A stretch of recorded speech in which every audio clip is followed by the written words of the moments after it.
Hello guys, അപ്പോൾ നമ്മുടെ ചലഞ്ചിൻ്റെ 40ാമത്തെ ദിവസമായി. ഇന്നിപ്പോൾ ഞാൻ തൊടുപുഴ മണക്കാട് നിന്ന് ഇറങ്ങുവാണ്. നമ്മുടെ അടുത്ത ഡെസ്റ്റിനേഷൻ എന്ന് പറഞ്ഞു കഴിഞ്ഞാൽ പാലായാണ്. അപ്പോൾ ഇവിടുന്ന് ഏകദേശം ഒരു 25-26 കിലോമീറ്റർ ഉണ്ട് പാലായ്ക്ക്. അപ്പോൾ എത്തുമ്പോഴത്തേക്കും ഒരു വൈകിട്ട് 5 മണി 5:30 അല്ലെങ്കിൽ മുമ്പ് എത്തുമെന്നാണ് പ്രതീക്ഷിക്കുന്നത്. അപ്പോൾ നമ്മളങ്ങനെ ഈ ഒരു ആർച്ച് കഴിയുമ്പോഴത്തേക്കും നേരെ മെയിൻ റോഡിലേക്ക് എന്ത് ചാടുവാണേ.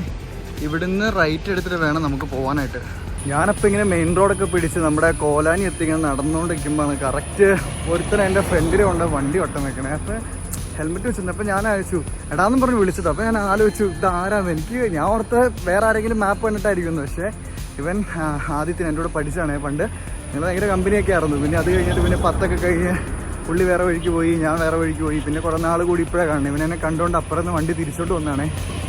നമ്മളെവിടെ പോയാലും ഇങ്ങനെ നമ്മളെ കുറേ കൂട്ടുകാരെയൊക്കെ കാണും. അത് തന്നെ ഭയങ്കര ഹാപ്പിനെസ്സാണ്. കാരണം നമ്മളെ കണ്ടിട്ട് വേണേൽ അവർക്ക് കാണാണ്ട് പോകും. പക്ഷെ അവർ നമ്മുടെ അടുത്ത് വന്ന് ദൂരെ നിന്ന് കണ്ടിട്ട് അപ്പുറം നിന്ന് വണ്ടി തിരിച്ചുകൊണ്ട് വന്ന് നമ്മുടെ അടുത്ത് വന്ന് സംസാരിച്ചിട്ട് പോകുമ്പോൾ എനിക്കത് ഭയങ്കര ഹാപ്പിനെസ് ആട്ടോ എന്നൊക്കെയാണെങ്കിൽ. കാരണം അങ്ങനെ നമ്മൾ കുറേ ഫ്രണ്ട്സിനെ സമ്പാദിക്കുക എന്ന് പറഞ്ഞു കഴിഞ്ഞാൽ അത് ഭയങ്കര കാര്യമാണ് ലൈഫിൽ. നമ്മളിതേ കോലാനിൽ നടന്ന് പാറക്കട എത്തിയിട്ടുണ്ട്. ഇവിടുന്ന് ലെഫ്റ്റ് പിടിച്ചിട്ട് വേണം നമുക്ക് പാല പോകാനായിട്ട്. ഈ റൂട്ട് പിടിച്ച് ഇപ്പം നമ്മൾ നേരെ പോകണം കരിങ്കുന്നത്തേക്കാണ്. കരിങ്കുന്നം ചെന്നിട്ട് അവിടെ നിന്നാണ് നമ്മൾ പാലായിക്ക് പോകണത്. അങ്ങനെ നമ്മൾ അവിടുന്ന് നേരെ അടുത്ത മെയിൻ റോഡിലേക്ക് ഇടുവാണ്. തൊടുപുഴ പാല റോഡാണ് ഇത്. അങ്ങോട്ട് പോയാൽ തൊടുപുഴ, ഇങ്ങോട്ട് പോയി കഴിഞ്ഞാൽ പാല. നമ്മളങ്ങനെ അവിടുന്ന് നടന്ന് കരിങ്കുന്നം എത്തിയിട്ടുണ്ട്. നമ്മുടെ കരിങ്കുന്നം ഗവൺമെൻറ് LP സ്കൂളാണ് ഈ കാണുന്നത്. അപ്പോൾ നമുക്ക് ചെറുതായിട്ടൊന്ന് വഴി തെറ്റിയായിരുന്നേ. അതിലേ വന്ന് നേരെ ഒരു 1/2 കിലോമീറ്റർ അങ്ങ് പോയായിരുന്നു. നമുക്ക് ശരിക്കും ഈ വഴി പിടിച്ചായിരുന്നു പോകേണ്ട, ഷോർട്ട് കട്ട്. അതിനായിട്ടായിരുന്നു അതിലേ പോയത്. അപ്പോൾ അതുകൊണ്ട് തിരിച്ച് വന്നിട്ട് ഇപ്പോൾ ഒന്നോടെ ഇതിൽ പോവാണേ. എളുപ്പവഴിയായിട്ട് ഏതോ പട്ടിക്കാട്ടിക്കലൊക്കെ നടന്നത് ഏതോ പാറമടിയൊക്കെ എത്തിയിട്ടുണ്ട്. കറക്റ്റ് ടൈമിൽ നല്ലൊരു മഴയും വന്നിട്ടുണ്ട്. നമ്മുടെ ഇവിടെ അടുത്തെവിടെയാണ് മറ്റേ പാമ്പനാൽ വാട്ടർഫോൾസ്. ഇവിടുന്ന് കുറച്ച് ദൂരം കണ്ടുള്ളൂ. ഇവിടുന്ന് നോക്കിക്കഴിഞ്ഞാൽ അങ്ങ് മലയുടെ മേളിൽ നിന്ന് വെള്ളച്ചാട്ടം തന്നെയാണ്. നമ്മൾ ഏതോ ഒരു വലിയ ഹില്ലിൻ്റെ മേളിലാണ്. എന്തോ നെല്ലാപ്പാറയോ അങ്ങനത്തെ എന്തോ ഒരു പേരം കണ്ട. നമ്മൾ പാമ്പനാൽ വെള്ളച്ചാട്ടത്തിലുള്ള സ്പോട്ടിലേക്കുള്ള വഴി കണ്ടുപിടിച്ചത്. അപ്പം നമ്മൾ നല്ല മഴയുണ്ട്. പാമ്പനാൽ വാട്ടർഫോൾസ് പോകണില്ല കേട്ടോ. കാരണം ഇവിടുന്ന് ഉള്ളിലേക്ക് കുറച്ചധികം പോകാനുണ്ട്. അപ്പോൾ ഇത്രയും നല്ല കട്ടിയുള്ള ലഗേജ് ഉണ്ട്. ഒരു 10 കിലോ അടുത്തുണ്ട്. അപ്പോൾ നല്ല മഴ പെയ്ത് കഴിയുമ്പോഴത്തേക്കും നമുക്ക് പണിയാവും. അതുകൊണ്ട് എനിക്കാണ് ആ കണ്ട വാട്ടർഫോൾസ് ഉണ്ടെന്ന്. പിന്നെ ബാഗില്ലായിരുന്നു പിന്നെ നോക്കാമായിരുന്നു. അതുകൊണ്ട് തൽക്കാലത്തേക്ക് നമ്മളത് ക്യാൻസൽ ചെയ്തു.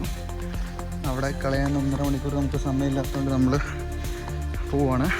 നമ്മളങ്ങനെ ആ കയറ്റവും മലയെല്ലാം കഴിഞ്ഞ് ഫുൾ ഇറക്കൊക്കെ ഇറങ്ങി മാനത്തൂർ മെയിൻ റോഡിലേക്ക് എത്തുവാണേ.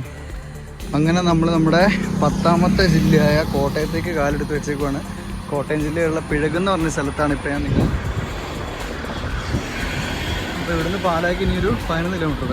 നമ്മളപ്പോൾ നടന്ന് വന്ന വഴിക്ക് അവിടെ ഒരു ബോർഡുണ്ട്, കാനി വിൽക്കപ്പെടുന്നു. അതെന്നാന്ന് എനിക്ക് മനസ്സിലായില്ല. അത് അറിയാവുന്ന ആരെങ്കിലും ഉണ്ടോ എന്ന് കമൻറ്റ് ചെയ്ത് കേട്ടോ. ഒരു ആനക്കൂട്ടം നിന്നും നല്ല ഡാൻസാണ്. കുറേ നേരമായി. നമ്മളങ്ങനെ അവിടുന്ന് നടന്നത് കൊല്ലപ്പള്ളി എന്ന് പറഞ്ഞ സ്ഥലത്ത് എത്തിയിട്ടുണ്ട്. അപ്പം നമ്മളങ്ങനെ ഒരു 5:30 ആയപ്പോഴത്തേക്കും ഇവിടെ പ്രവിത്താനം എത്തിയിട്ടുണ്ട്.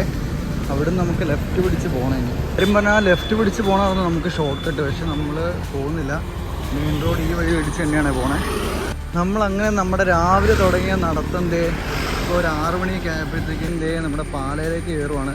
അവിടെ ഒരു ബോർഡൊക്കെ ഉണ്ട്, പാല മുനിസിപ്പാലിറ്റി എന്നൊക്കെ പറഞ്ഞ്. യെസ്, നമ്മളങ്ങനെ എത്താറായിരിക്കുന്നു. 1 കിലോമീറ്റർ കൂടെ പാല. ഇന്നിപ്പം നമ്മൾ റൂം എവിടെ സെറ്റാക്കിയെന്ന് വെച്ച് കഴിഞ്ഞാൽ നമ്മുടെ ഇവിടെയുള്ളൊരു പള്ളിയിലാണ്. കാരണം വെച്ച് കഴിഞ്ഞാൽ ഞാൻ വന്ന വഴി അവിടെ പാല ടൂറിസ്റ്റ് ഹോം എന്ന് പറഞ്ഞൊരു റൂം സ്റ്റേ ഉണ്ടായിരുന്നു. അവിടെ അന്വേഷിച്ചപ്പോഴത്തേക്ക് അവിടുത്തെ ചേട്ടൻ പറഞ്ഞ റൂം ഉള്ളതെല്ലാം ഫുള്ളായി, ഇനിയൊന്നും ഇല്ലെന്ന് പറഞ്ഞു. റൂമൊക്കെ റെഡിയാക്കിയിട്ട് ഒന്ന് ഫുഡ് കഴിക്കാൻ ഇറങ്ങിയാണ്. പക്ഷെ കടയൊന്നുമില്ല, എല്ലാം അടച്ചെന്ന് തോന്നുന്നു. എന്നിട്ട് അവിടെ നോക്കുവാണെങ്കിൽ കാണാം. യെസ്, നമുക്കങ്ങനെ 2 തട്ടുകൾ കിട്ടിയേക്കണേ. എന്നൊക്കെ ഫുഡ് കഴിച്ചെന്ന് പറഞ്ഞാൽ തട്ടുകടയിൽ നിന്ന് ഫുഡ് കഴിക്കാൻ എല്ലാവരും ഫുഡുണ്ടല്ലോ.